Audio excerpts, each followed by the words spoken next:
All right, I have There we go. started recording. Yeah. So They're just worried about we'll missing any information. sure. So we missed a little bit of an introduction there, but the rest of it will hopefully be caught. So anyhow, I just Yeah. asked Guy a building that wasn't lendable due to high vacancy, low rents, some fire damage to one wing of the building. The obviously a very expensive building nonetheless to be able to pick up the building without being able to get lending on it. The creative way of making that work. Yeah, and lending, the lending was one aspect, but insurance was another big one. Everybody knows that insurance is kind of taken off, and whether it's good or bad, we won't talk about that really, but it's been challenging to get insurance. So this building, so I actually looked at this building a few years ago when it first burnt. 25% of it was burnt down. And I chose not to take the deal at that point. It was just too much, considering I was doing most of my projects in the Lower Mainland. But fast forward to last year, and I found out that no work had been done to it since then, since the day it was burned. The owner was trying to sell it, and I tried to approach him with a creative strategy at that point, but he didn't want to have anything to do with it. And actually, in all honesty, I offered a very creative strategy back in a few years ago when it first burnt too, and he didn't want to have anything to do with that. Basically said, show me the money or see you later. And so if that's, just a little lesson in never stop, right? Never stop trying. Because probably sent him, I don't know, 4 offers, something like that, all with my really long description of why creative strategy would be perfect for this building and yada yada yada. He didn't care. Yeah. He just wanted the money, and he didn't give 2 craps what I had to say about it. But fortunate enough for me, the timing was right. When COVID hit, that pretty much locked things down, as everybody knows, and it made it impossible for him to sell. Everybody was worried about the risk in the market. Everybody was worried about, whether anything was going to happen ever again, and we didn't know where it was. So, again, I contacted him and basically said, hey, look, your building is unlendable. It's uninsurable. That's why I can't buy it. Nobody's going to pay you cash for what he was asking. And he was asking definitely more than it was worth. Even if I had the cash, I wouldn't have paid him that amount. But basically, I just his challenge. So I assess the situation, and if we're talking about problem solving and creative strategies, the number one thing you have to do is kind of assess the problem. You got to see what is the problem, because if you can't identify what the problem is, well, then you have absolutely no idea what the solution is. And so identifying the problem for me, came in a couple strides. But he wanted to sell his building and couldn't. His price was too high. And then, of course, the unlendable and uninsurable aspect was a big one. And property management was getting way out of control. So we had a couple of people in here, a couple that had been here for 30 years, taking care of the building. One of them was getting really bad health. They were not doing a very good job. Won't even get into that. Let's just say they were extremely, extremely subpar property managers that had absolutely no best interest of the owner at heart. So that was his main one. His property management was his main one, because we're talking about a guy who has oodles of money, didn't give 2 craps about my offer. He wanted 30 days subjects, 30-day closing, all cash, or don't talk to him.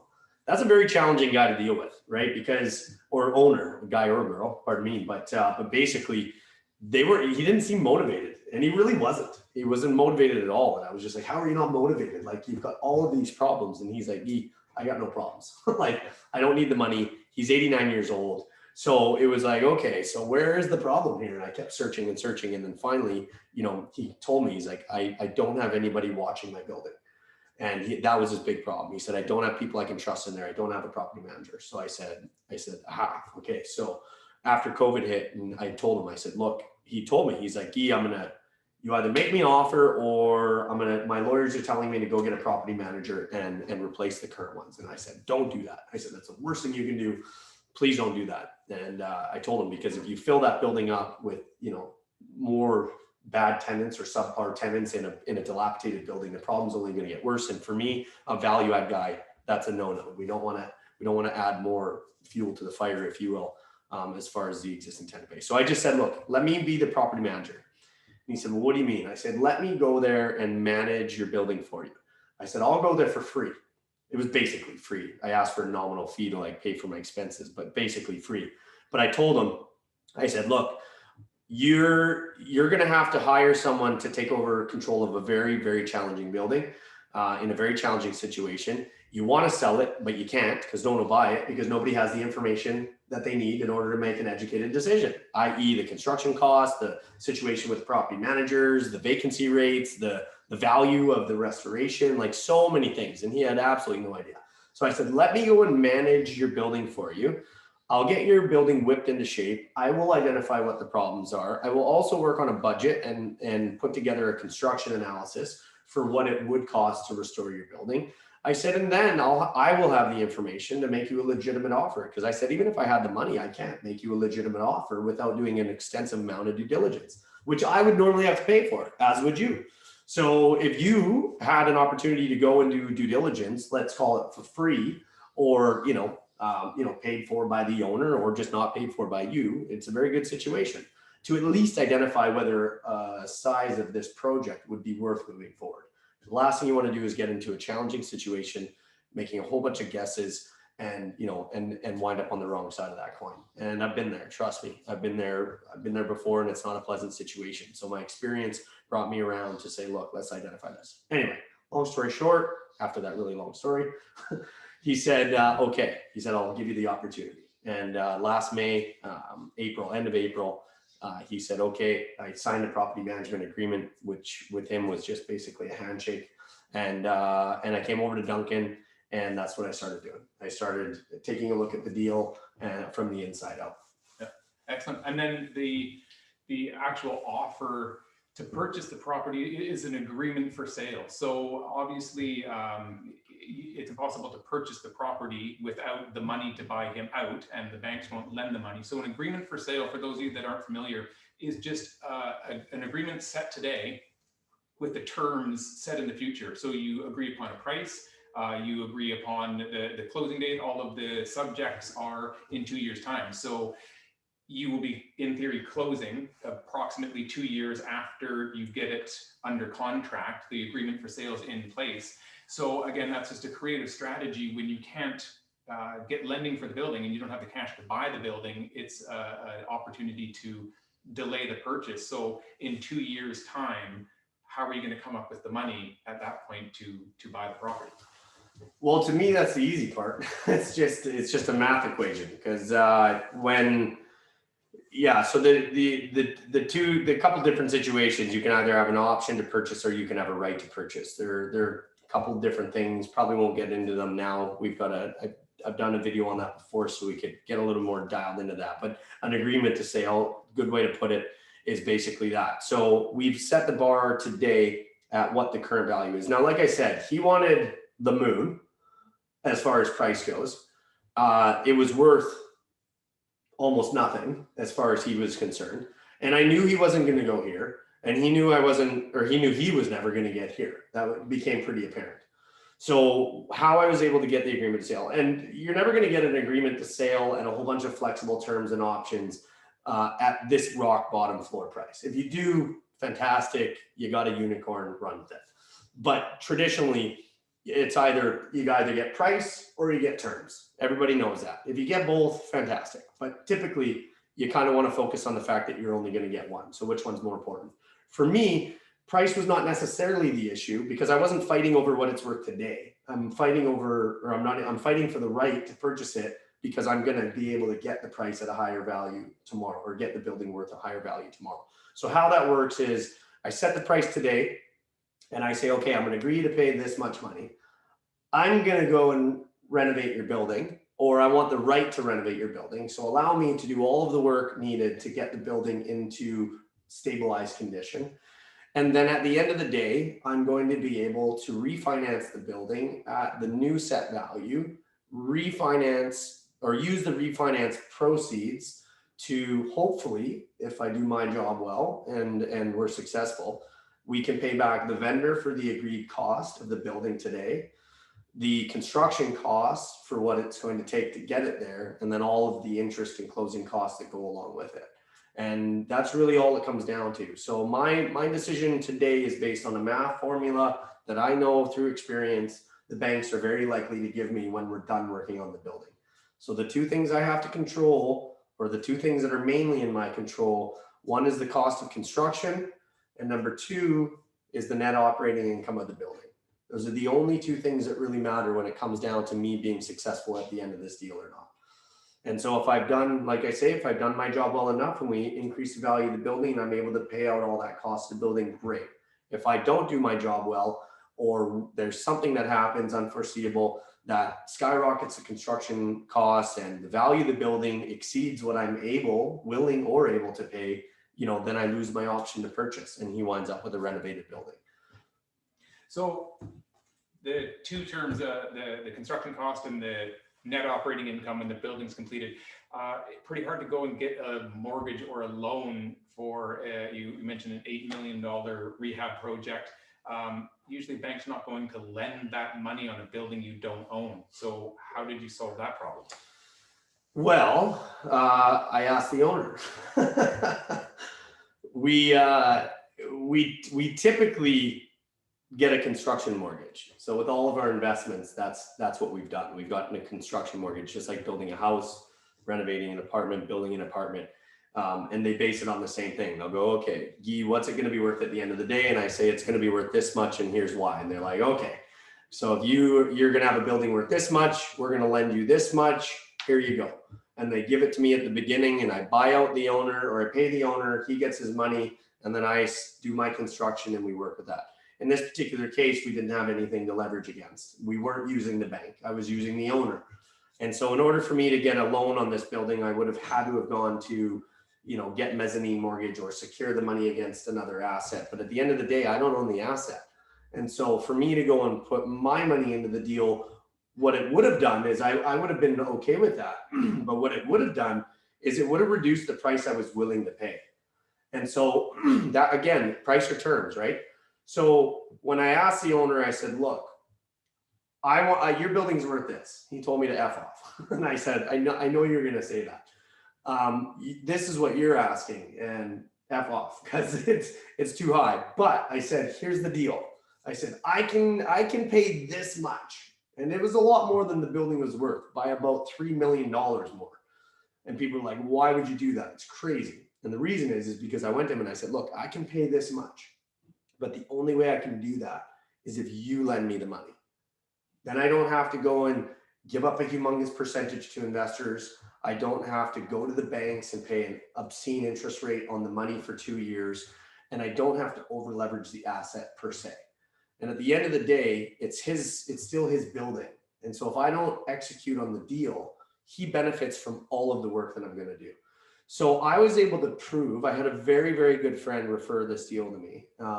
Very good partner, very good business friend. So the personal relationship helped a great deal. But I say that because it just got me the introduction. The rest was business. This guy didn't care about the relationship or anything. He wanted to know that I was going to be able to perform the construction. And so I was able to bring my, leverage my experience with other buildings, and he's actually seen a couple of them and he's walked through, and he knows that I've done construction mortgages, and he knows I've managed big buildings. And so the comfort level of me being able to do this job was there. And so I asked him and I said, look, I can pay you more than your building is worth today, but only if you lend me the money. And so I went to him and he's like, well, how much do you think it's going to be worth? Or how much do you think it is?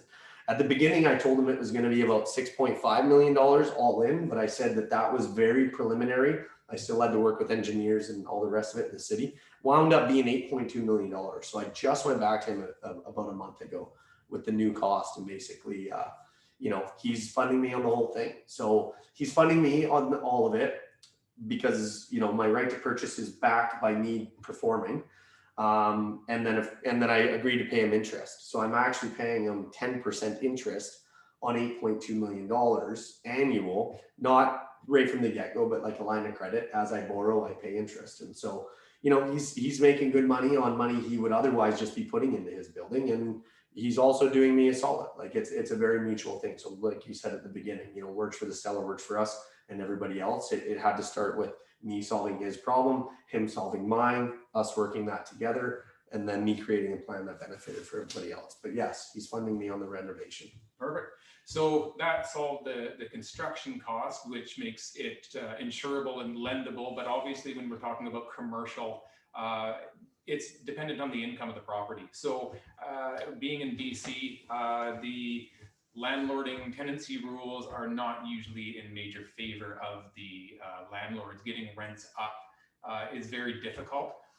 It's devalued a lot of buildings because people that mom and pops that have owned buildings for the last 20 years and they're at half of market rent, when they go to sell that building, it's not lendable based on what the value of the building actually is, because the lenders are going to base what they're willing to lend on the income. And if it's underperforming and the banks know that there's no way for you to get the rents up, they're not going to lend on that property near what the value of the building is. So again, this is another creative strategy that you came up with to get the tenants to essentially agree to have their rents increased. And this is, I've listened to a lot of podcasts and read a lot of books about investing, and this is actually the first time I had ever even heard of this. And it seems like a very simple concept now, but a light bulb went on. And again, this is something that can apply to a 126 unit apartment building or a house. So what did you do to get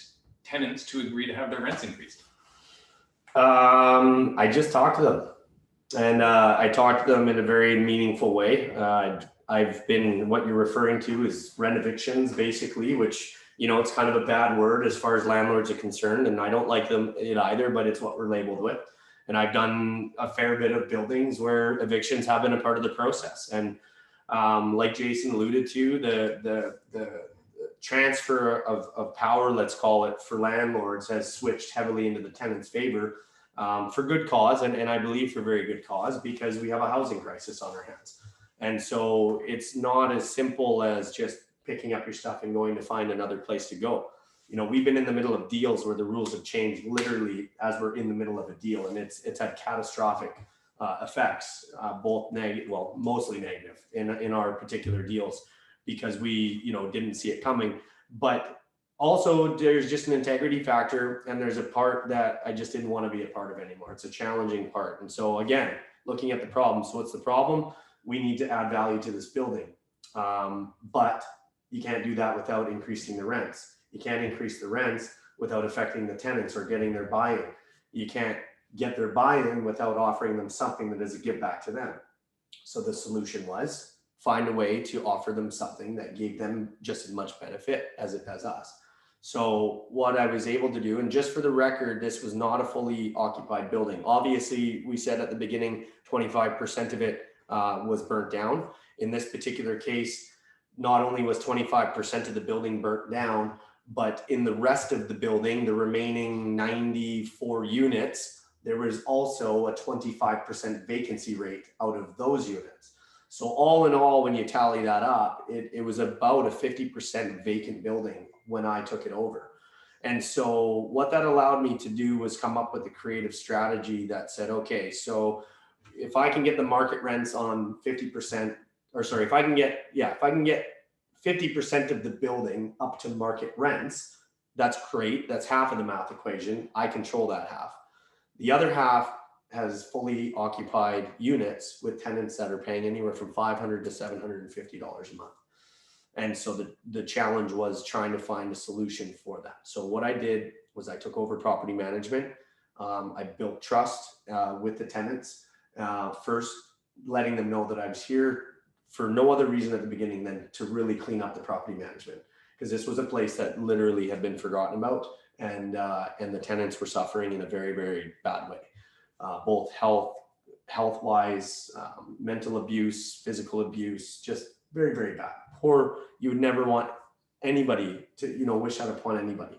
So the solution was to change that and offer a new light. So my first mandate was to get rid of the property managers that were taking it over, or that had taken it over for so long. Get rid of them. They were the source of the problem. Then looking at how we could change the lives of the people in the building through renovations. And I was very open about my concept. I told them, I said, look, I didn't really say anything for the first month or two because I wanted to just solve the problem, assess the situation. But as stories started to come out, as people started to talk to me, as I started to realize really what was going on here, there were suffering people. And I said, look, there's a way that I can change this, but it takes input from the tenants and it takes buy-in from the tenants. And so what we did is we offered a tenant upgrade form or a tenant upgrade package, which basically was my offering to them to say, look, here's what I would like to do. I would like to renovate this building. Here's how much it's going to cost. And I shared my numbers. They said, look, this is a $6.5 million project. At that time it was. And I said, there's only so much money that I can put into this building, or anybody for that matter, and justify it from a financial level. And they understood that. And being open and honest with the tenants is something that's really not new to them because they really don't have that. They're getting notices from people. They don't have a clue. And they were really scared when I came in. They thought, honestly, I was just going to give everybody an eviction notice, kick everybody out. And quite frankly, I don't think they really knew their rights. And I probably could have. I probably could have given eviction notices across the board, and I probably could have got most of the tenants out. But that wasn't what I chose to do. What I chose to do was offer them the ability to upgrade their unit with a plan that said, for every dollar you pay more in rent, I can put X dollars into your unit. And so what we did was we said, okay, if you do $900 a month rent increases, we'll give you $10,000 of money or upgrades in your unit. If you sign a $1,000 lease, we'll give you $20,000 in upgrades. If you sign an $1,100 lease, we're going to give you $30,000, which is kind of our full meal deal, if you will. And so, the tenants, they didn't know what to think of it at first. Thought that maybe it was a little bit of a scam and maybe I was trying to BS them, and they were confused because no one had ever even heard of this opportunity before. And I was very frank with them. And I said, look, I can renovate the other half of the building and I'll be just fine. But it means that I will have very limited funds to be able to put into the current occupied portion of the building or the exterior or the common area or all these other things. So that's what I did. I offered them a tenant upgrade package. At the beginning, our goal was to achieve an average rent of $900 a month with the existing tenant base alone. We're currently at about a 75% success rate on getting tenants to agree to the upgrades. And I think we're at about $890 average rent right now. So a couple more units and we'll have hit our mark. But the most important part was that the tenants that agreed to do the upgrades have moved from the north wing into the south wing as per my request to vacate the north wing. They were my focus. It was the first thing I did. We have renovated approximately 38 units out of the 60 in the south wing, and all for the tenants that had agreed to do the upgrade package in advance of them moving into their new units. Completely transformed their life, completely changed their perspective on life, changed their confidence on living in this building. And for everybody else, they're like, oh, what happens if I don't take your upgrade package? You're going to kick me out? And we said, absolutely not. That's not the point of us being here. If you don't want to do the upgrades, totally fine. We're still property managers at the end of the day. We're still going to take care of all the things that are wrong in the building. We're going to take care of everybody equally. That did not change, and it still hasn't today. But it was just the communication. You asked how?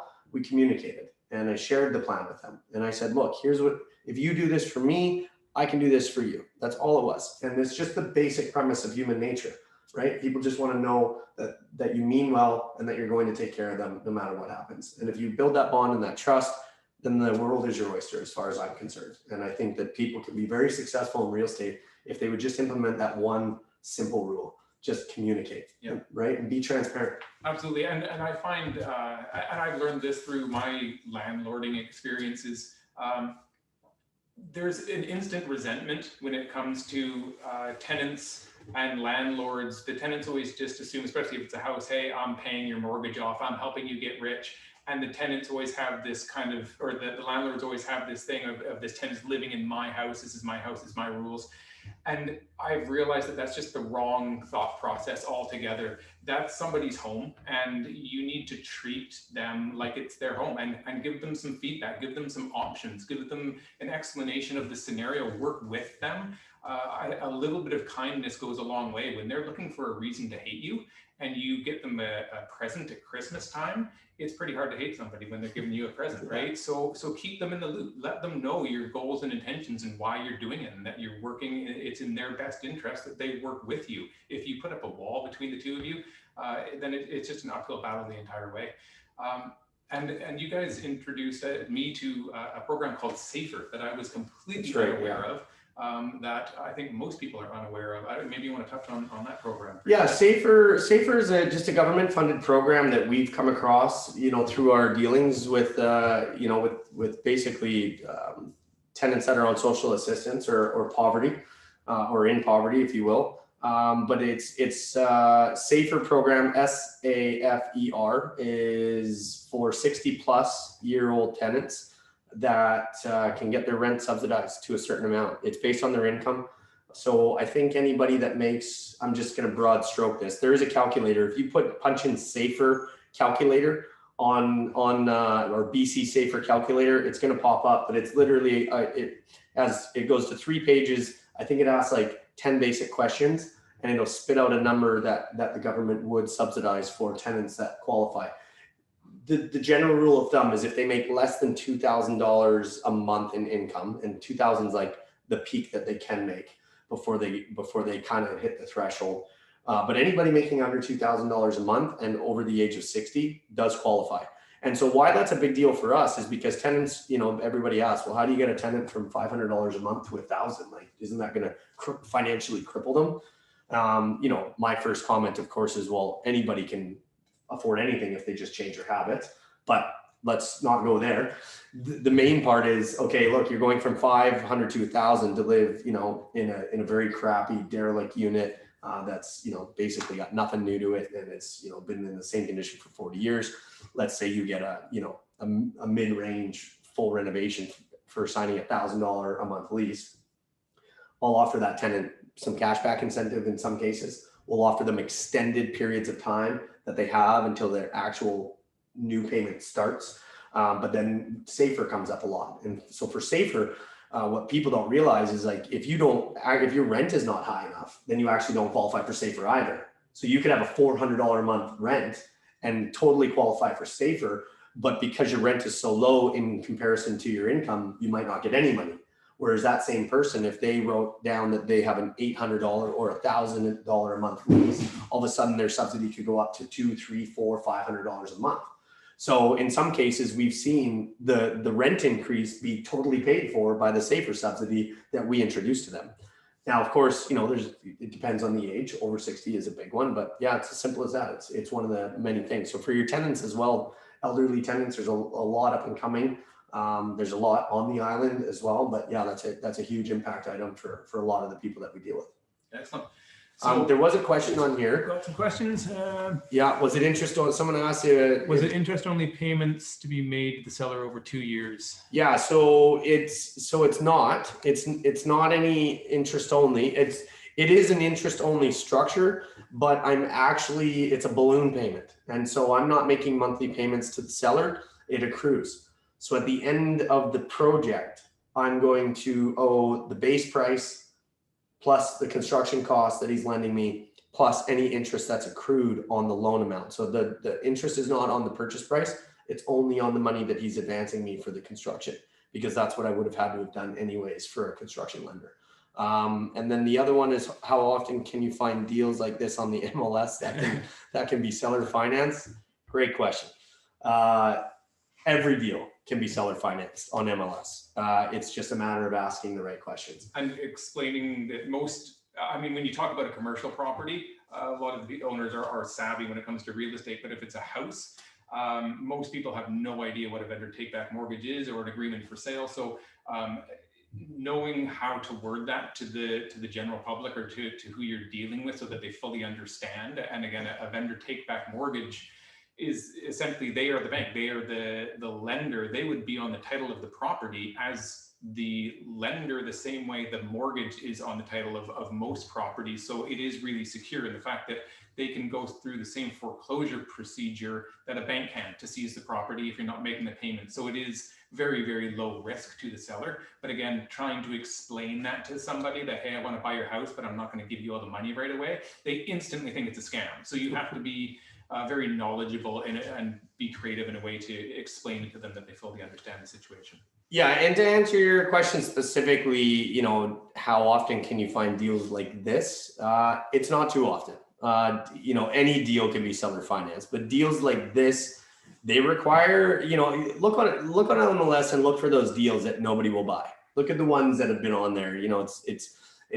That have been on there forever, right? Nobody will buy it, or they're expired listings, or the price is too high, or it's kind of a quirky deal, or there's got to be some issue with this. It's easy for me to sit here and tell you my strategy now, and everybody be like, oh God, I'll do that strategy next time I find a building that's 25% burnt and 50% vacant and is built in the 70s and needs $8 million of work. But at the end of the day, you could find the exact same deal on MLS right now, and you would go and look at it, and it'd be an overwhelming deal. It would be a deal that most people are not going to take, just because of the risk factor, the experience factor, the unknown factor. All of these things come into play.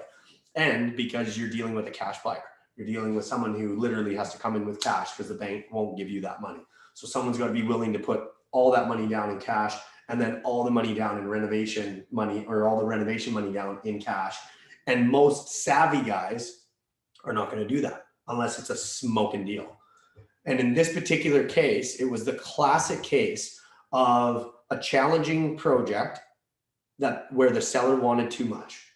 He just wanted too much money. He had this thing listed at market price as if it was fully occupied and it wasn't burnt. And so people looked at this and they're like, that's a freaking joke, right? Like, I would never pay that. I'm not going to look at that deal. And then you get a guy like me who's like, well, that guy obviously wants top dollar for his building. I'm going to give him as much as I possibly can, as long as he's willing to give me something in return. Jason's not wrong. You can't just go and make offers to people for seller financing and vendor take backs and creative strategies unless it's communicated properly. Because if the seller doesn't know what it means, they're probably dealing with a realtor that doesn't know what it means. Maybe that's a big assumption. But if the realtor doesn't know what it means and the seller doesn't know what it means, you will never get that deal done, just from the simple ignorance factor that they don't know what it means. Yeah.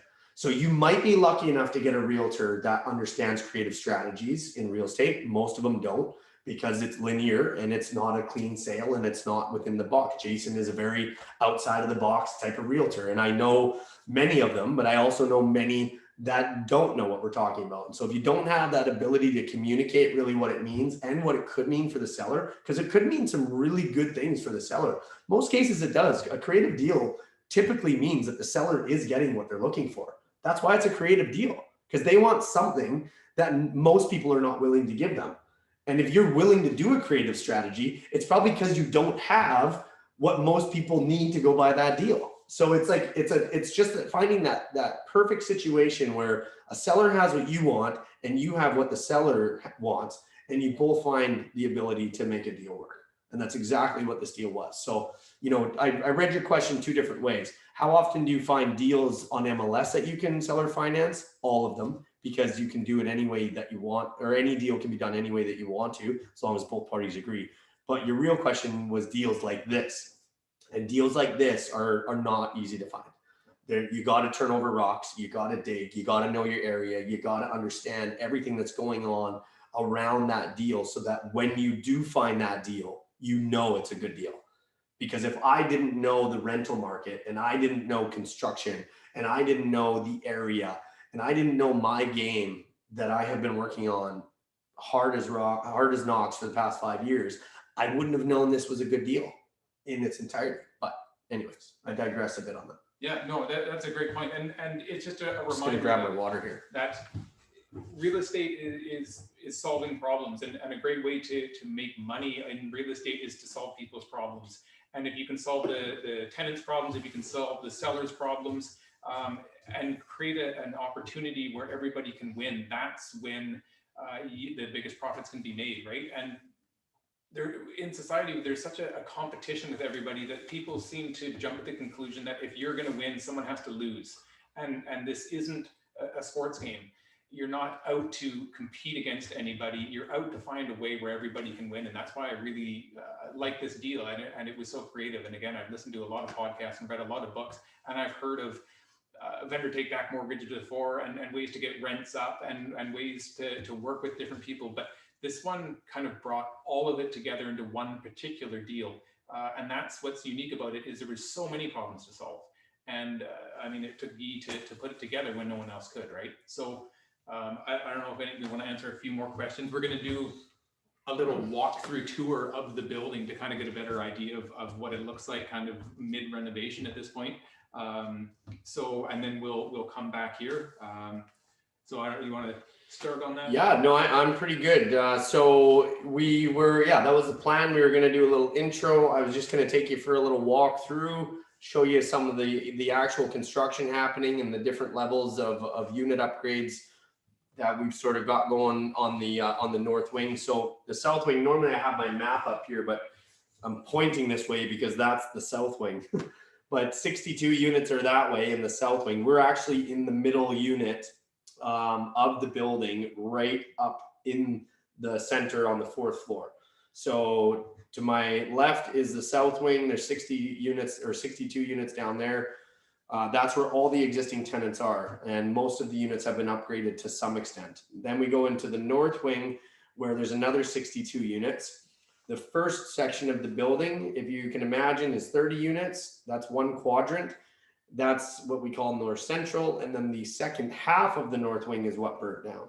So the south wing, we won't go through, we won't show you. It's like I said, it's fully tenanted. We've got a couple of units that are just going to give you the same indication of construction that we're doing on the north end, but you guys will really get to see the scope. We do have one there.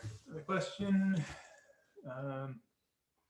can you only get construction loans from the banks when you are the owner of the construction company, or if you buy land and want to build a house, are you able to get a mortgage with terms of construction rules? Yeah, so you don't need to be the construction company to get the construction loan. It's the owner of the property that gets the construction loan. The reason a construction loan was so difficult on this building was, again, Top-Down Investments doesn't own this building yet. It's an agreement for sale. So the banks don't want to lend money to somebody to fix up a building that they don't own. So that's why the construction loan coming from the seller of the property was so important on this particular deal. But yeah, typically it's the owner of the property that gets the construction loan, and they obviously want to see all of the blueprints and all of the details of the construction before they're willing to lend on it. Yeah, and just to maybe make sure I'm answering that, or we are answering it properly, can you only get the construction loans from the banks when you are the owner of the construction company? That is not the case. So the owner of the property, as Jason alluded to, now that's not entirely true as well, because I could go and get a construction loan. So I'm like Jason said, I'm like wearing all the hats in this deal. So it's confusing when I talk about it, even with the whole team, because I'm like all levels. I'm sort of the investor, I'm the property manager, I'm the construction manager, I'm technically the owner with the right to sell. But I could go and get a construction loan for this particular deal. It's just that I would have to have something to give the banks as collateral. So that's what they're looking for. Anytime you get a loan, you need something as collateral. Typically, when you're doing a construction loan on an asset, that's where the leverage resides. So that's what they're going to secure their loan against. But if I have enough money, enough assets to go to the bank and make them comfortable, they'll give me a construction loan for this property, even if I don't own it, as long as I secure it against a whole bunch of other assets or one asset that covers the loan. And that's the scenario for any loan. You're going to get anybody to give you money as long as you have something to secure it against. So this particular deal, I don't have $8.2 million of clear assets that are not heavily involved with other partners for me to be able to go and secure this loan. And that's what I told the owner. I said, you're going to have to put this money into the building no matter what. Wouldn't you rather put it in on my behalf and me paying you interest on that money with the guaranteed buyback at the end of the day? That's what we were able to do. But I am the owner. I am doing the construction on this, but that's what the other part was. I don't have to be the contractor either. So I can hire a contractor. I can get the construction loan and hire all of the work out. I don't have to lift my finger to do any of the construction aspects either. In this particular case, I am doing the construction as well, but you don't have to be. So you can pretty much write it any way you want it. And that's what I love about real estate. You can be as creative as possible, as the world desires. You can kind of make it up. So anyway, we're going to go walk through. Let's go look at some units, and I'll kind of give you guys a rundown on what's happening. Then we'll circle back with some more questions. I'm going to hand it off to to Aiden, and we're going to walk through his phone. You're welcome, by the way. You were saying thank you. All right, Aiden, you're the host now.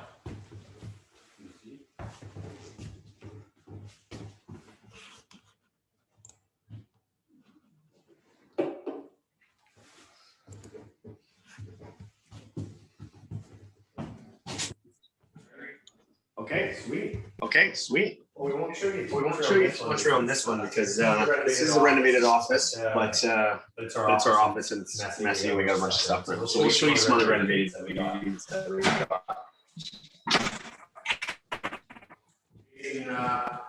Jason, probably take a lead with me. Maybe got something up. Yeah. Okay.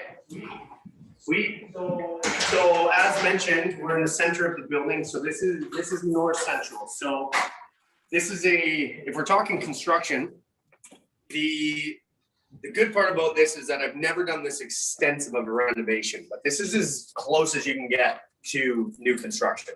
Still required city permits, all the engineers, all the drawings, all the things you would need to do to build a building, but it's a restoration. So certain portions of the building, or most of it, are not required to be brought up to code. The only part that's required to bring up to code is the actual fire portion of the building.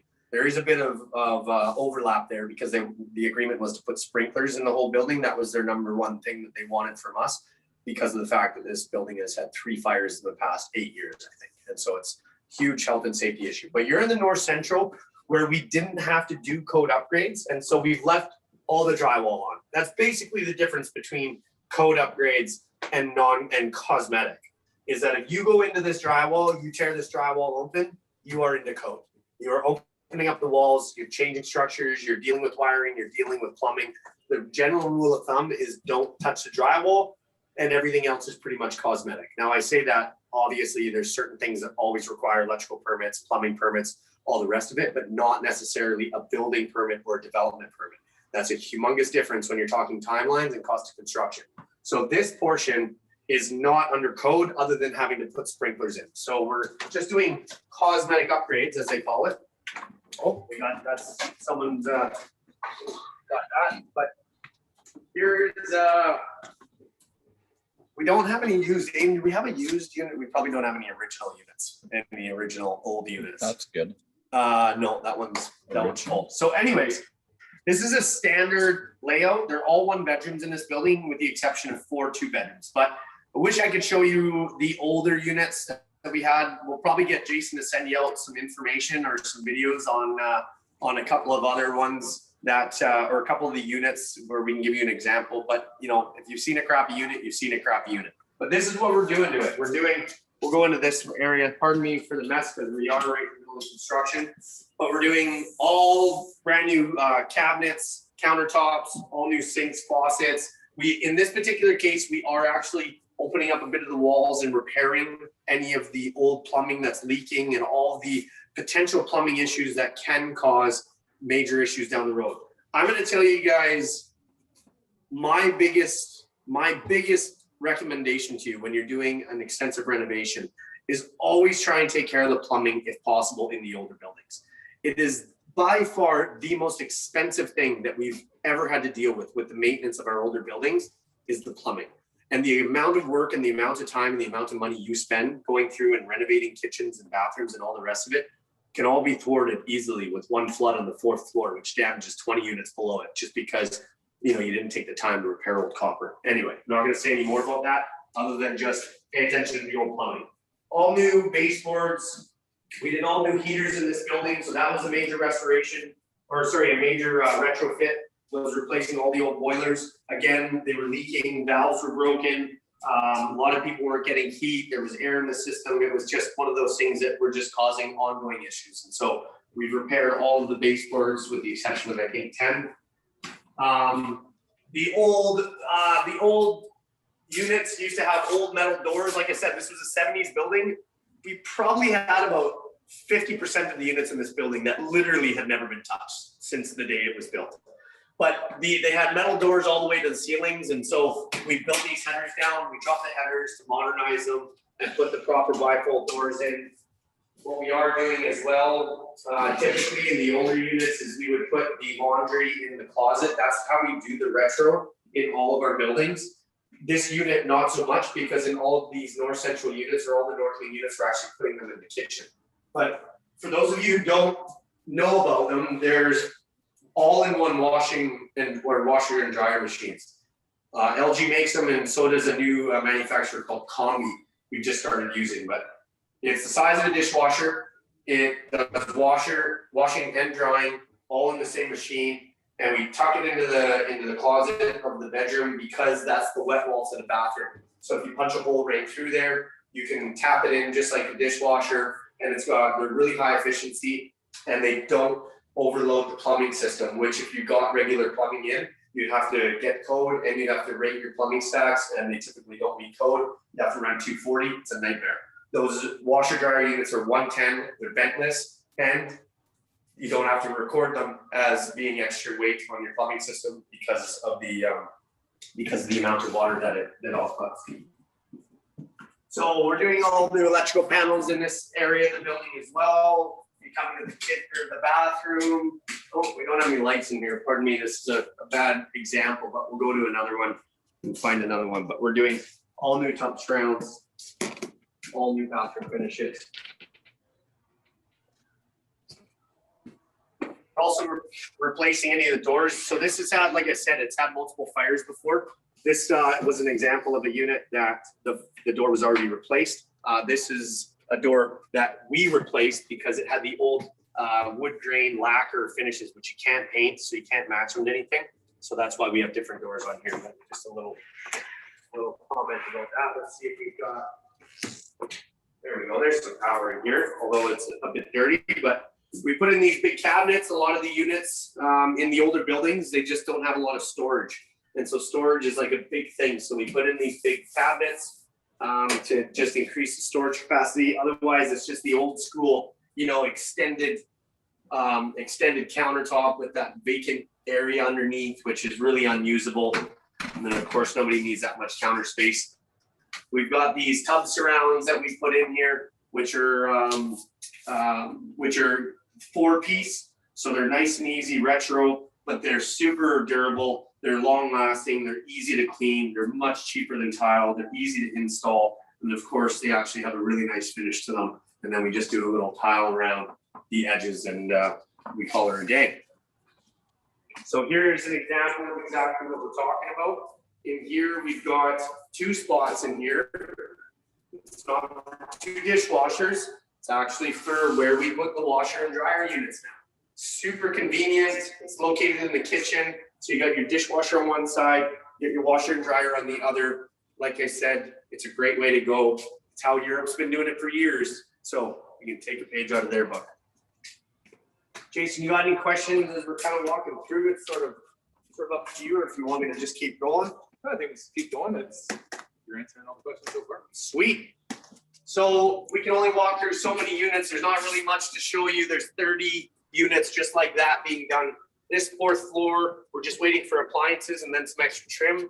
The 3rd floor is already complete. 2nd and 1st are on their way. And then we're going to be heading into this section here, which is called North. We call this North Fire. And this is an area of the building where we don't need a key. So this board, actually, if you see here, I'm going to get really, I'm going to get detailed on the construction. I don't know how much you guys really want to know or need to know, but if you notice here, this particle or this sort of OSB board is called Donna Kana, and it's never supposed to be used as flooring, but it was. And so in the floor, that's grandfathered. We don't need to do anything there. That's what it was. But this is the code section. So with this particular floor, this we had to tear it out and we replaced the subfloor in its entirety. So this entire 4th floor has all got brand new plywood all throughout. And we're about to pour brand new concrete on this entire 4th floor. So this is going to be brought back up to code in this particular area. What we've So like I said, this is a code area, so there's a lot of things that apply here that don't normally apply. I'm going to talk to you about some of them just because I think it'll help you identify some of the things you should be taking into consideration if you get into a code upgrade project. So one major thing is always bathrooms. So if I can give you guys any kind of advice, like I said, the bathroom or the plumbing is kind of the major issue that we deal with in old buildings. But when you're doing a restoration on any kind of a building, any kind of a unit, if you take out the tub, you're into code, and you're into fire proofing, fire stopping code, which can really hurt if you're not prepared for it. It really bit us on one of our projects by the contractor taking out the tubs, and it instantly threw us into code upgrade. And we had to get a permit, and we had to fire stop the entire building. Not even going to get into it because it'll make me want to cry. But what happens when they built the old buildings is that the tubs go right up to the studs, and then the drywall goes down to the studs. Or sorry, drywall goes down to the top of the tub only. So that means that below the tub, there's a cavity where there's no drywall. That's how they did it in the old days. Now, if you demo the bathtub and you take that out and you leave the tub in, you're still grandfathered in. You can replace the drywall, put it all back in, and it's all fine and dandy. If you take the tub out, you now have to run your drywall all the way from the floor to the ceiling on all three sides typically, or in this case, it would be the common area side and it would be the unit side. But the point is that if you do that, then the standard tubs don't fit. Now you've got to increase your walls. You've got to widen your walls. You're taking out way more drywall. You've now got to fireproof the ceiling and all the areas around it, which when you open up a cavity, in this case, these had drop ceilings. So there's no way that you can do it without carrying on and on and on. And it's a never ending sort of story if you get into that. So just be very, very cognizant when you're talking about tubs. When you're talking about taking out tubs and doing bathroom restorations. If you're trying to do cosmetic upgrades, that's going to kick you into a code upgrade, not necessarily cosmetic. The other one is venting. So what I didn't explain to you in the other units is that the kitchen fan, or the kitchen and the bathroom fans the kitchen was non-vented. Bathrooms were vented, but they were vented in stacks that went up, which is also not to code. So one of the things we have to do now is we have to actually vent them outside the exterior. Again, that's a code upgrade. When you're doing a cosmetic upgrade, typically they don't make you address any of that, because otherwise you'd be opening up a whole bunch of drywall and asbestos that you don't really want to be dealing with. But in this particular case, this is code upgrade. We don't have a choice. So now we got to do chases, is what they call it. You got to chase, you got to drywall the inside cavity of the joist. And then you got to put our drop ceiling in, have a fan, and vent it right out the side. And you got to poke a hole in the exterior, and then it's got to run out there. And then the same with the kitchen vents; they've got to be ran outside as well. So just some things to be cognizant about when you're doing a code upgrade. Now these ones are actually easy. They're a straight shot right outside. So you can imagine, here's your stove, here's your hood fan. It's got to be vented, so it goes up, and you drywall that whole thing all the way down. And then you run your vent and you poke it outside. Doesn't seem like such a big issue. In this case, there's 32 of them. So it's a very big issue. If we could avoid it, we would, but we can't, so we won't. But in a lot of buildings or a lot of houses, it's not a straight shot. So you can imagine if you got a basement suite with a kitchen in the back that's non-vented, and you got to somehow plummet, vent it 60 or 80 or 100 feet across throughout the house, and you got to tear open drywall everywhere just to get this thing vented, the costs start to incur. They start to get up there. So anyway, I won't talk any more about that on the venting, but just couple of things to be aware of. Can you see questions on there, Aidan? You can. We got any yet? Anybody want to ask questions as we're moving through? By all means, Aidan's going to try. He's working off his phone, so excuse him if he's missing any, but. So like I said, this one we're just waiting for a couple of things to be done on the deck, and then this thing is going to get all brand new concrete, and then we're going to be able to start putting a couple things back together. What do you got? Nothing. Something very helpful. Okay, perfect. Very helpful. Awesome.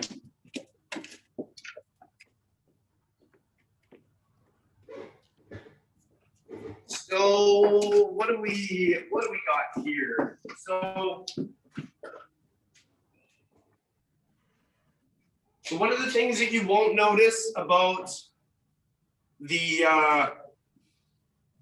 existing situation here is that a lot of these floor, because it's an older building, these joists have sagged, and so the flooring is sagged. So just word to the wise as far as flooring goes, what we found out is that because we installed a whole bunch of flooring in the south wing on floors that were out of tolerance by more than 1/8 of an inch, all of our flooring was void. We have no warranty on it, or the warranty was void on flooring. So wasn't such a big deal in the south wing because we were just trying to get the upgrades done. But when you're doing a massive amount like this, it's just something that you really want to be aware of. We actually self-level, we're starting to self-level all of the units that we're doing work in, so that you keep your warranty. Plus the maintenance goes way down. We're already getting flooring that's pulling up and chipping and doing that because it's in uneven floors. So floor prep, all that kind of stuff, super important. Now, Jason, I know that we didn't have Concrete or plywood, how thick?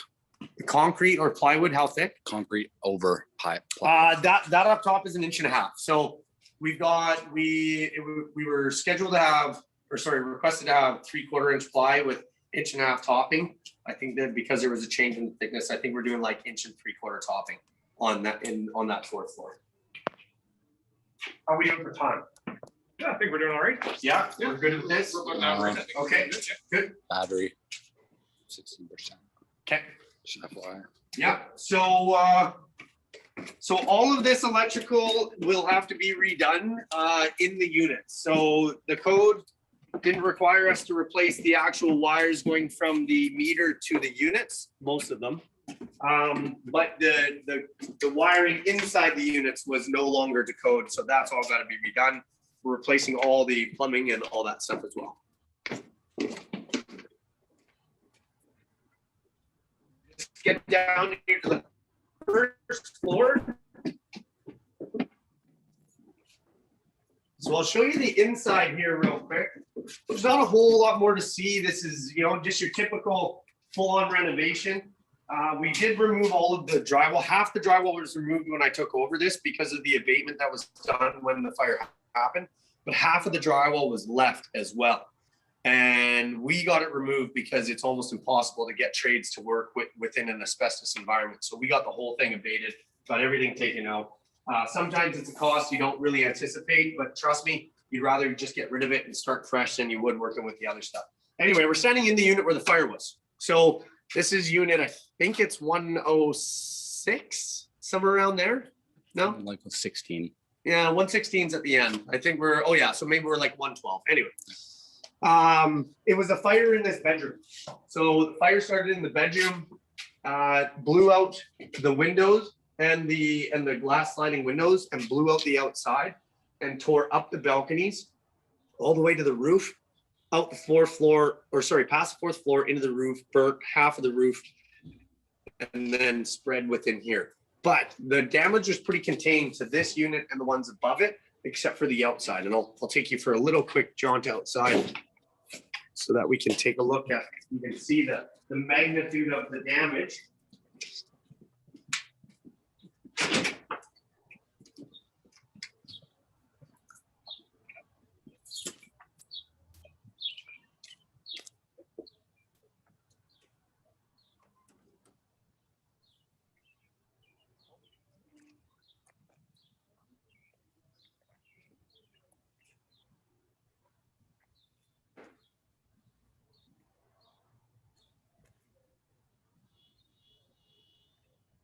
That's all our old venting stacks for the bathrooms, which are no longer to code. So those are scrapped.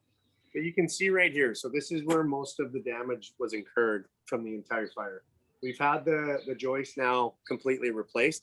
So the structural remediation on the decks has basically been taken care of. But those 6 decks were totally charred, totally burnt. Of course, not useful. We had to replace all the joists going in. Got a very good contractor in doing that work as well, but they're finished and now it just goes to the inside as much as we can. So luckily the fire did not penetrate into most of the other units as they burnt up. It just went straight up the outside. Nobody was hurt in the fire, thank goodness. But There was not a lot of fire safety, which is why they're asking for sprinklers. So what we're also going to have to do is we're going to have to put in a brand new line. So right up here at the grass is where the city meter is. So we're going to have, they're putting in a brand new line, or sorry, a brand new meter. And we're going to be digging a trench all the way down the building to the back, just by those garbage cans. We're talking about 300 feet. And then it's going to go into the mechanical room with a brand new 6-inch water line, which is going to be able to feed all the domestic, but with the addition of the fire sprinklers, there's going to be more demand on the system. So that's the civil portion, and then everything else is going to be inside. What do you think, Jason? Is that pretty much covered or what? I think so.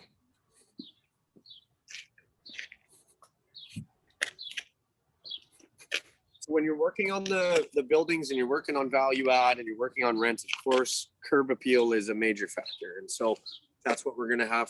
That's what turn sun. Yeah, there we go. And so curb appeal is one of the biggest factors. And so of course the outside of the building is tired and it hasn't been upgraded in a long time. So we're going to be doing some work to the outside, new doors and windows, new paint, etc., to try and increase the curb appeal and of course change the aesthetics of the building to help turn it into a new building. But we're going to walk back to the office and we'll answer any questions that you guys have now.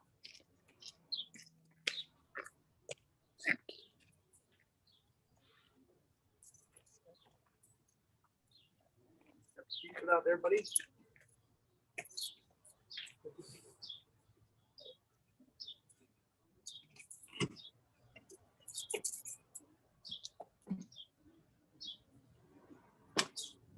Might as well go this way.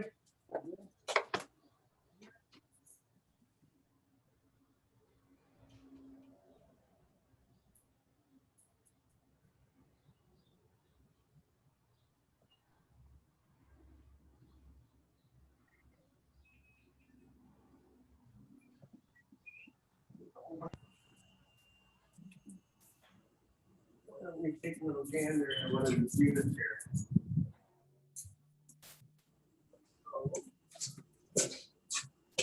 So this is the first. Separate utility meters. The utility meters. Is that a question or you're just telling me? No question. So separate utility meters, yes. So I showed you guys the banisters, the heating banisters that we're replacing. That's because this building is on a central boiler system. That's for the existing portion of the building that is not being brought up to code. For the portion of the building, which is 32 units that is being brought up to code, there was enough electrical capacity within the electrical system to support switching from baseboard heat to electric heat, water heat to electric heat. So we are going to be putting in electric baseboards, which was already separately metered for the new units. Of course, it's a cost we can pass on to the tenants. Anytime you can do that, the better. What we're doing here is the ground floor. So we're in the ground floor of North Central, which is the least completed portion of this section of the building. But just to give you an idea, this is, a little bit of what was there and this old paint and, these old boards. And this, of course, has just been replaced. Unfortunately, I don't have anything older to show you, but all of this new backing was taken off. All of the plumbing was completely replaced as much as we could see. The whole idea was just to replace as much as we possibly could without going too far into the walls. Then we're re-insulating. We got approval from the city to not have to expand these walls and have the drywall go from the top to bottom because we talked to them before. Again, communication. I invited the inspector here and I said, look, we've got these old bathrooms that have no insulation in them. They're a fire hazard, they're a water hazard. We would like to make them better, but we don't want to open up any more work than we have to. So we said, what if we put rock salt insulation in the walls, we put a brand new tub in, we replace all the plumbing, and we drop our drywall down to the rim. He said, absolutely, love it. It's definitely safer than it was before. Oh yeah, and you're putting sprinklers in, so that makes sense too. So that worked. Here's some of that old flooring that was in here, but anyway, pretty typical old unit. Not much to see in here other than just a vacant building or a vacant unit before we go and work our magic and get this thing put together. But yeah, these are coming along pretty well. Yeah, exactly. So this is the old standpipe system. This is like fire hoses. They don't allow these anymore because they don't want people fighting their own fires. That's pretty much it. For all the fires in the building, someone has always tried to use this. But anyway, this is retro. We'll probably take this out, mount it in our office or something like that because you won't see these anymore. But this is what's coming out. Of course, we're putting new sprinklers in, so everything would be much better.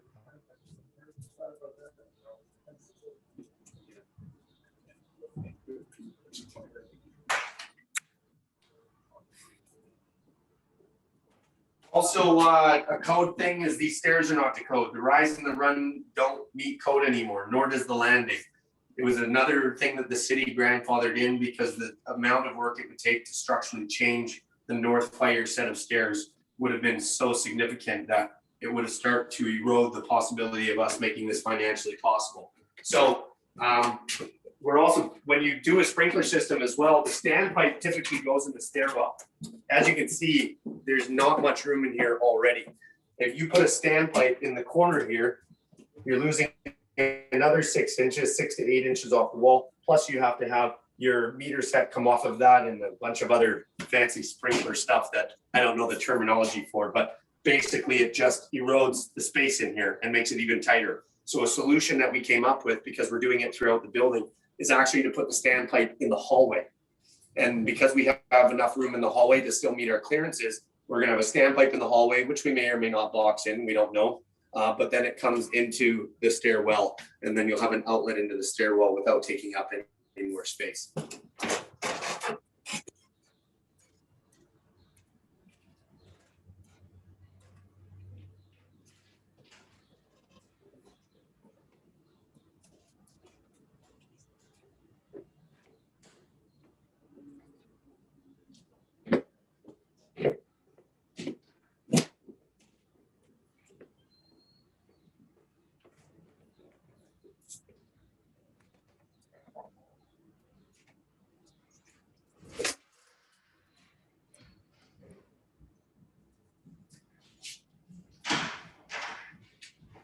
Wait for the key master here.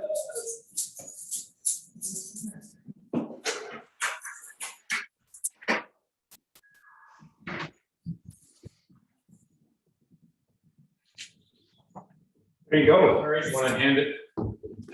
He's gonna hand that back.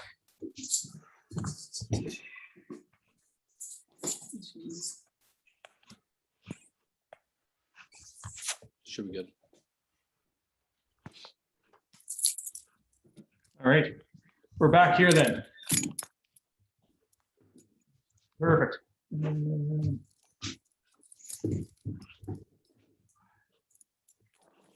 All right, so I don't know if anybody has any questions about what we talked about. Again, it's just a reminder that even the building inspectors and the people of the city, they're human beings that want to see good things happen, right? When you have a dilapidated building and unhappy tenants, and it's a negative impact on the community, they want to see it get remediated. They want the tenants to be happy. They want it to turn around. So when you're willing to work with them, they're going to be willing to make some concessions on what they want on their end, and everybody wins in the end. Right? Yeah, it is. And I mean, this was a challenging situation. There's not many situations like it, that arise very often, but a situation like this had a very, very hefty impact on the community. It displaced a lot of people when that fire happened. It made half of the building uninhabitable for a great period of time until they got it, safe to even let some of the tenants back in. You had people stressed out that every time an alarm went off here that there was another fire and they were going to lose their homes. It would have, made a lot of people homeless. The city had a hazard on their hands, and it was just an anxiety, for everybody involved that, just waiting for something else to happen. And that was the situation. And when I came in here in this particular case, all I wanted to know was that everybody was on board. Like, that's what I really wanted to do. Like, I didn't want to come in as, the guy with the answers, and I was going to do it my way. And here's how we're going to do it, like it or not. And, rub people the wrong way, or rub tenants the wrong way, or rub the community the wrong way. It was just like, hey, like, what's the goal here? what's the outcome that's gonna, you know, make it a win-win-win across the board. And that was, if you can just start your mindset with that question alone, like, how can I make this so that nobody loses? If you can create a situation where nobody loses, then nobody will say no. Nobody can say no, because everybody's rooting for you. Everybody's rooting for you. Like, that's the whole thing. And the fact that you're bringing a solution to the table where literally everybody wins, then it's really hard. It's really hard, you know, for anybody to stand in your way. And I mean that in a good way, because a lot of the times, you know, people don't even know what they're standing in the way of, whether it's because they don't know, or they're uncertain, or they haven't been told, or they haven't been communicated with, or they're just not a part of it, or maybe there is some losers in the deal, or people that are being negatively impacted for whatever reason. And I've gone through enough of that in my career, in my life, where it's just not worth it. So coming up with the solution was one part of it, the strategy, I should say, and then just really presenting it to everybody, city, owner, tenants, you name it. It was just like, here's what I would like to do.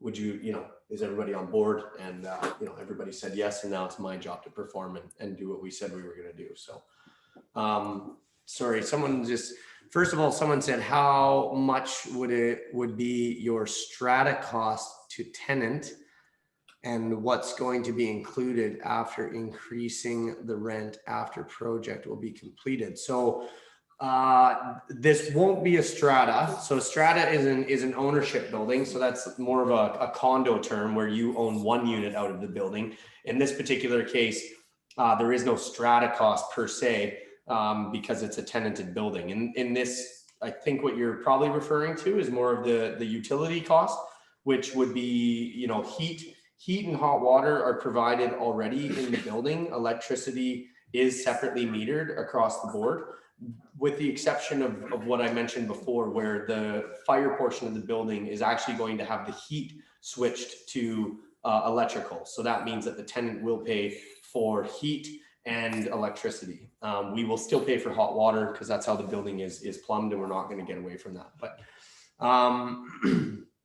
can you introduce yourself again, since I wasn't recorded at the beginning? Yes. So my name is Guy Bouchard. I'm the president of Top Down Investments. I'm a family man, married with 4 kids. I live in Duncan, British Columbia now. I was born and raised in Calgary, Alberta, and basically spent my entire life in Western Canada, in either Alberta or BC. So here now, I've cut my teeth in the apartment building game, renovating multiple multifamily projects over the last 5 years. This project that I'm working on is my 10th. I have 2 buildings in Nanaimo. I have 5 buildings in the Lower Mainland. All of them are with multiple partners and multiple investors across the board. So that's pretty much me in a nutshell. But yeah, I think at the end of the day, to summarize, this creative strategy was really, you know, it started at the beginning with developing a strategy with the owner, and finding a win-win scenario for us, for me to be able to get the right to purchase this building. And then we, you know, paired that up with a property management strategy, which was giving the tenants the option to choose a potential upgrade in exchange for rent increases above the allowable amount, which is fully within the regulation. If a tenant agrees and there's a mutual agreement, then you can do that. Of course, the creative strategy on how we were going to fund this construction and get this work completed. And then the creative approach of trying to find where it married up with the city and the development structure, and to be able to, at the end of it, have the ability to purchase the building back at the end of the day. So it was just all around creative deal, which, like you said, brought together all of my experience and all of the strategies that I you know, have used previously, and also had never used before, and got this done. But we're far from done. You know, this is just experience up to date. So this project, I was on site April of last year. Technically, I struck a deal with the owner in approximately August, which was after I was able to present all the information to him, and we were able to find a mutual agreement there. And we're technically about 6 to 8 months into what is going to be a full 2-year project by the time it's all said and done. So we've got a very busy year ahead of us, and we're looking forward to getting this thing wrapped up. I hope you guys learned a couple things. And if you have any more questions, you know, now would be the time. But of course, Jason, I'm sure we'll be able to get some questions answered for you after the fact as well. Sure. And one thing I wanted to point out on a project like this, obviously a lot of it transfers over into a single family home, but there are some major differences. There's obviously a lot of moving parts when it comes to a project this big, and making sure that all of those parts are going to fit together. If any one piece of this puzzle didn't work, the whole deal collapsed. So you don't want to get it under contract or have an agreement for sale in place, and then find out that the tenants aren't on board for an upgrade, or that the city's not on board for allowing you to do the remediation without a full code upgrade of the building. So all of those pieces have to happen. And in today's market, when it comes to single family homes, buying single family homes, the market is extremely fast. You almost need subject-free offers or very short subjects to get your financing figured out. Deals like this, there can be weeks or in this case, months of due diligence before the deal can be put together, right? So again, you moved here in April, and it wasn't until August that the deal was put together. That's the kind of due diligence you need to do on a deal this big, because there's going to be a lot of moving parts, and any one of those could be catastrophic expense or failure, right? So just if you are new to the commercial end of investing or multifamily, that's probably the biggest difference I've really noticed in from single family into a larger commercial. Yeah, and we talked about that before the meeting. Is you know, the fact that a lot of this stuff is transferable, and like, don't be scared of what I'm saying and think it doesn't apply to you, because if you're in real estate, everything that I just told you applies to you. And he couldn't be more correct. I mean, I'm a big risk taker. Let's just throw it out there. Like, I take bigger risks than most people would even, you know, think about doing in their entire life. But for me, that's just how I roll. But I do it based on my experience, and I do it based on my gut, and I do it based on the fact, you know, that I've been through a lot that's gotten me here. But I came here in April without living here. I stayed in, you know, my wife's cousin's house that lives right on the same block. And I worked my ass off 12 hours a day for those 3 months, determining whether it was a deal that I was willing to take a risk at. But it doesn't come without risk. You know, you look at the situation, you say, oh, okay, Guy, this is a really good deal. How do I get one? Well, I'm not done yet. There's going to be a story at the end of this. And the risk for me was I sold my house out of the Lower Mainland, and I moved here, and I believe in this deal, and I believe in my ability to follow through and make it happen. But I knew that this deal could not happen without me either being here. This is not something that I would just pass off to a subcontractor or somebody else and just, you know, hope that it goes well. Because if I don't perform on this, we lose the deal. And that would be catastrophic for us in many ways. And I'm just not going to allow that to happen. But yes, a lot of the due diligence, a lot of the risk, a lot of the construction stuff, a lot of the dealing with tenants, it applies whether you have a basement suite or you have a 126 unit building. It makes absolutely no difference when it comes down to your value, your after repair value, and your numbers, and your construction costs, and whether you are going to work with the tenant or not work with the tenant, work with the owner, vendor financing, bank financing, all of those things. They all apply at every single level. And so make sure you work within your comfort zone. Nothing comes without risk. But of course, just leveraging people like Jason. I mean, I was really impressed with even just hearing the kind of attitude that Jason had and the perspective that you had coming into real estate, because it's refreshing to know that there's people out there trying to help people make the right decisions. And at the end of the day, I'm that guy, just like Jason is. I want to make sure that if anybody has any questions, or we can benefit somebody else's situation or help somebody's situation, we're all for it, and we want to help mitigate risk, and so should you. And if you're ever in any question, you know, feel free to ask Jason. He'll ask me, and if there's questions that I don't have or answers I don't have that he has, you know, we'll all work together. And there's probably something you know that I don't know, and one day I may be asking you for those very questions as well, and we'll get there. But just be safe out there, and just only play within your comfort zone. Someone did ask something that I missed. It says, can you go over those appliances again? Compact washer, dryer, tub, etc. Do you have models, brands that you like? So yeah, so when I was explaining, I know I was rapid talking there, but there's not really much to talk about, like, appliances wise.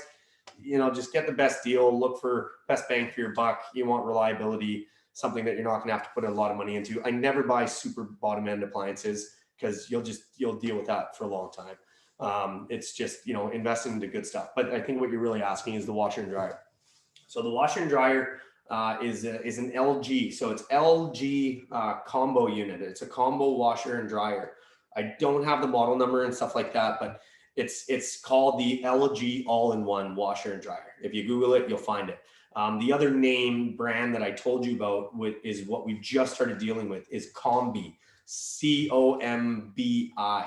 And again, it's 110 powered, it's ventless, so you don't have to vent it, and it can be plumbed underneath the sink just like a dishwasher. That is absolutely how it's intended to be used. It's very high efficient. Of course, it comes with its drawbacks. Lots of people don't like them because they're relatively new. If they're not dealt with properly and they're not cleaned and used properly, then they can have maintenance issues just like anything else. But when you're talking the impact that it has on your ability to get rent from laundry included to a laundry not included, it's a world of difference, especially in the market that we're in. Yeah. It may not be a big deal for some markets, but in our market, you're probably talking a difference of at least $100 a month when you're including laundry. Times have changed, and what is considered standard now is a lot different. Washers and dryers, people just expect that laundry mats are a thing of the past. People expect at least somewhere in the building, if not in their unit. So that's something that even if you have a basement suite that doesn't have laundry, that is a huge value add to them. The one-time upfront fee might mean an extra $100 a month for the next 10 years. So yeah. It makes a big difference. And even things like dishwashers, if it's possible to put them in. I have a friend that has a number of investment properties, and he said he'll put in a dishwasher before he puts in an oven, because ovens don't get used anymore, especially if it's a one-bedroom apartment building. No one's cooking a turkey. People want dishwashers.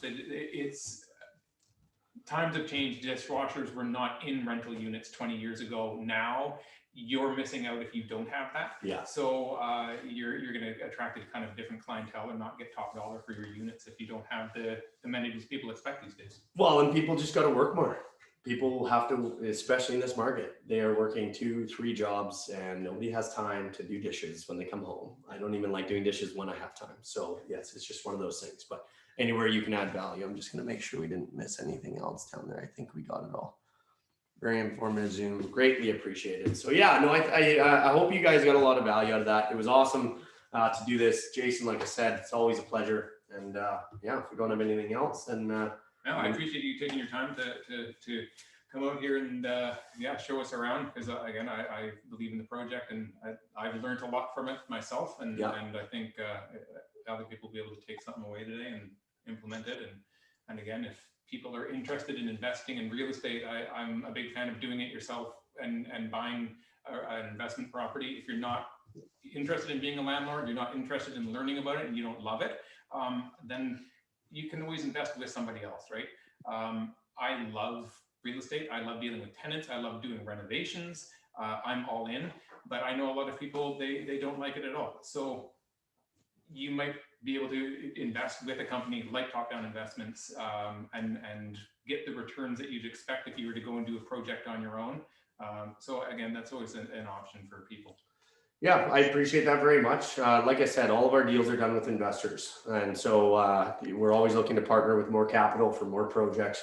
And we're looking to do a lot more development of brand new development of multifamily, as opposed to the restorations. As you can see, just from the little bit that you've heard from me today, it's a heavy lifting game, and there's a lot of work to be done on it. But if you don't have that time and you want to leverage some assets, well, then we're always willing to look at that as well. But my information is right there. It's pretty simple, topdowninvestments.com, or you can ask Jason and learn more if you'd like to. But hopefully you guys got something out of this. That's all that matters tonight. All right. Excellent. I think that was it. Thanks very much, you guys.